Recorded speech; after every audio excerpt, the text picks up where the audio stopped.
Terima kasih masih bersama kami, pemirsa. Cucu Pakubuwono 13 dilaporkan ke pihak kepolisian menyusul bentrok yang terjadi di Keratonan Kasunanan Surakarta menjelang acara penyerahan SK Menteri Kebudayaan Fadlizon kepada Maha Menteri Kaga Panembahan Agung Tejo Wulan pada hari Minggu lalu. Babak baru kisruh Kasunanan Surakarta. Ya, cucu Pakubuwono 13 berinisial S diduga terlibat dalam pengeroyokan terhadap seorang abdi dalam berinisial RP hingga menyebabkan korban mengalami luka-luka. Ditegaskan oleh kuasa hukum korban Ardi Sasongko bahwa pengeroyokan dilakukan oleh sejumlah orang berseragam hitam. Luka paling parah terdapat di bagian kemaluan dan belakang kepala korban.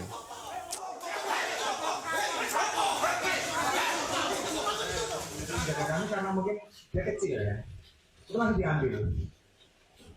Dan saat itu korban ini langsung mendapat perlakuan, mohon maaf, ditendang di kemaluannya. Kemudian ada luka robek di belakang kepala, ada memar di dada kiri dan juga di tangan kiri. Dan semuanya sudah kami lakukan beserta partum. Kita lakukan di Rumah Sakit DKD Kota Surakarta sebagai cara melakukan pelaporan atas dugaan tidak pidana pengeroyokan. Ya, sebelumnya kita kaget juga ya pemirsa yang melihat informasi ini di mana ketegangan dan nyaris ricuh terjadi di Keraton Solo saat penyerahan SK Kementerian Kebudayaan. Salah satu kerabat keraton GKR Rumbai melakukan protes saat acara berlangsung.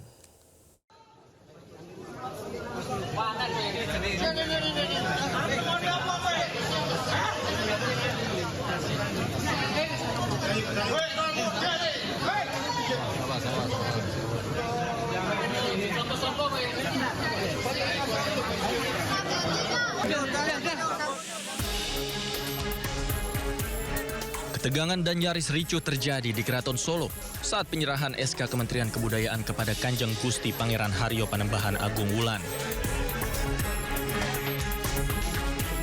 Salah satu kerabat keraton GKR Panembahan Timur Rumbai Kusuma Dewayani mendadak menyampaikan protes saat acara berlangsung. Protes itu disampaikan usai Menteri Kebudayaan Fadlizon menyampaikan pidato sambutan.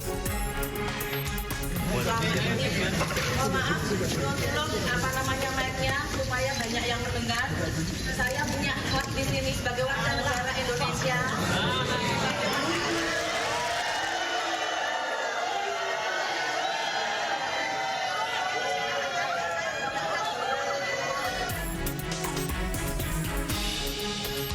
GKR Panembahan Timur Rumbai Kusuma Dewayani memegang mikrofon dan mulai menyampaikan keberatannya. Suasana berubah menjadi kacau karena banyak yang merangsek ke depan acara. Suara sorakan terdengar ketika Timur Rumbai bicara. Kericuhan mulai mereda 15 menit kemudian, sementara acara seremonial penyerahan keputusan Menteri Kebudayaan nomor 8 tahun 2026 sempat tertunda dan dilanjutkan kembali saat suasana kembali normal. Tim Liputan iNews melaporkan. Ekstrim berupa jurang curam dan hutan lebat. Ambil posisi.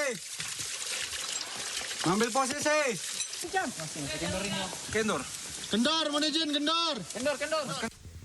Tim SAR gabungan kembali melanjutkan operasi pencarian dan evakuasi korban pada hari keempat di kawasan Gunung Bulu Saraung. Fokus pencarian masih dilakukan di wilayah jurang serta lereng curam. Operasi kali ini melibatkan belasan warga lokal yang sehari-hari berprofesi sebagai pencari madu hutan. Mereka dilibatkan karena dinilai sangat memahami karakter medan pegunungan, termasuk jalur-jalur terjal dan jurang curam yang sulit dijangkau oleh personel SAR.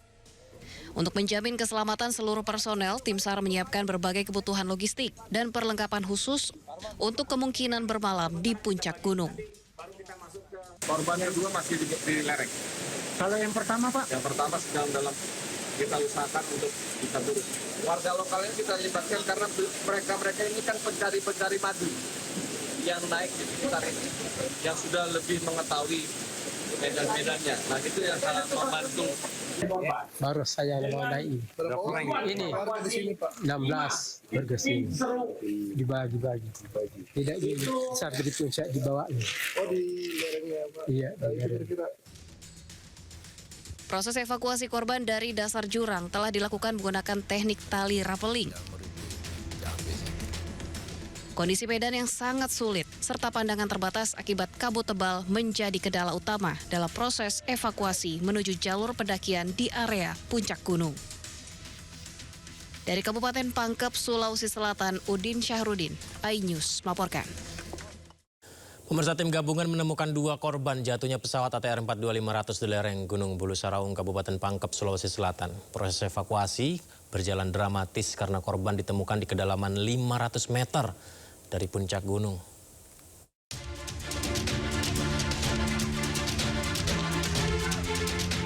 Evakuasi korban kecelakaan pesawat dari lereng Gunung Bulu Saraung berjalan dramatis. Tim SAR gabungan mengangkat jasad korban dengan tali dari kedalaman 500 meter di bawah tebing curam.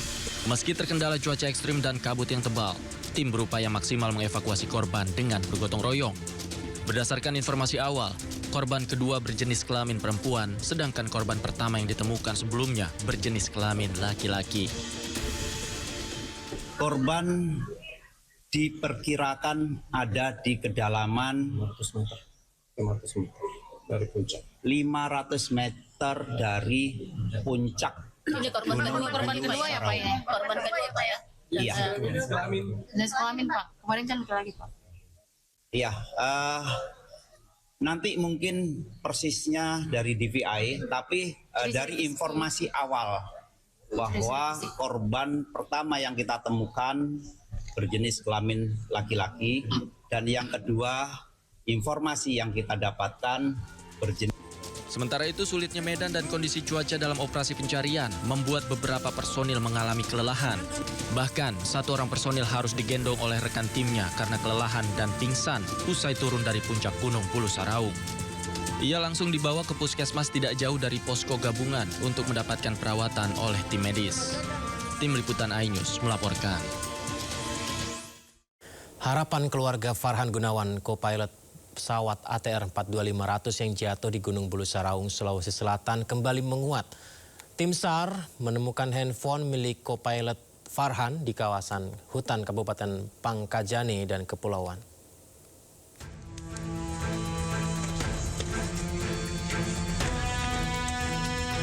Handphone Farhan Gunawan, co-pilot pesawat ATR 42500 yang jatuh di Gunung Bulu Saraung, Sulawesi Selatan terhubung dengan smartwatch dan menunjukkan adanya aktivitas fisik yang signifikan pasca kejadian. Notifikasi jumlah langka di smartwatch korban bertambah. Keluarga yakin Farhan Gunawan, co-pilot pesawat ATR masih hidup. Data pergerakan ini memberikan harapan baru bagi keluarga di tengah penantian panjang dan meminta agar proses pencarian serta evakuasi dilakukan secara maksimal. Pesawat jatuh tanggal 17, terus tanggal 18 dilakukan pencarian dan HP Farhan ada dapat. HP-nya dapat di hutan, terus HP-nya sekarang udah dipegang sama adik saya. Nah, HP dia itu terhubung ke smartwatch-nya. Terus dicek smartwatch-nya itu ternyata ada pergerakan langkah kaki Farhan. Dari pagi jam 6 ada berapa langkah, terus ditambah lagi jam 10 sampai malam juga ada. Saya lupa jamnya berapa aja, intinya pergerakan langkah kakinya itu makin lama makin bertambah. Dan ini hari ketiganya di hutan. Jadi tolong kepada Bapak Prabowo atau siapapun menteri-menteri di sana yang bisa ngasih bantuan, tolong turunkan tim SAR lebih banyak lagi, Pak. Sementara tim SAR gabungan terus melakukan pencarian para korban di 4 sektor, mulai dari puncak gunung hingga lereng arah Kabupaten Maros. Kondisi cuaca di lokasi pencarian yang tidak menentu dan medan yang terjal menjadi tantangan bagi tim SAR gabungan. Ada iPhone yang ditemukan terhubung dengan smartwatch dan melakukan terdeteksi melakukan pergerakan sampai 13.000 langkah. Itu bisa jadi penunjuk arah lokasi atau perlu verifikasi lebih lanjut, Pak? Saya sampaikan bahwa fokus kita saat ini adalah pencarian terhadap korban. Pada saat kita mencari korban, ternyata ditemukan bagian-bagian dari pesawat maupun ada benda-benda yang dimungkinkan itu milik korban.